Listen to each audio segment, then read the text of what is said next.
U-Butho Vuthela ufumene iwonga leyona ngoma iqaqambileyo kumculu womgquba wokholo. Oka Vuthela uwongwe kumsitho waminyaka le iCrown Gospel Awards obubanjelwe eRhawutini. Yinzalelwane yesibini yaseMpuma Koloni ukuphumelela iminyaka ilandelelana. Kunyaka ophelileyo ingoma kaBethusile Mcinga ethi Nowa yaabhengezwa njengengoma yonyaka kunyaka ophelileyo. Ingoma elalise ngophotho zonke ebikhuphisana nazo ithi bambelele thembeni. Imbasa yamashumi amabini anesithathu eyiphumelela uButho Vuthela. Xa uba unemvakalelo ezahlukahlukeneyo, xa ucinga abantu abakusapotayo, zineeteksi esisuka nazo e-Eastern Cape bezizondixhasa apha. Ndicinga i-150 zabantu. Kanti inkosi yam uthando lungaka. Ndicinga inkxaso ndiyifumana kubantu abantu ngabantu.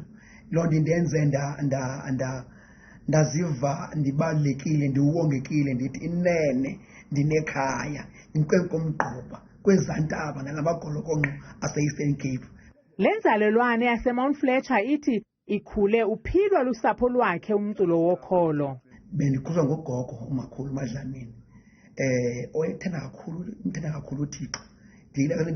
La generation eyayiculwa owaqala esemncinane xa wohlambiziki ekhaya xa kutshona ilanga kwatyiwa kwathiwa nithi nomembe emveni kocango ucula ngoma ethi owaqala esemncinane ukukhonza uThixo. Rhablapha ungafinci ubunxwane bengoma egqwesileyo kaButho. Ethembeni bambelela ba, belele ethembeni bambelela ba, bele sekunjalo bambelela.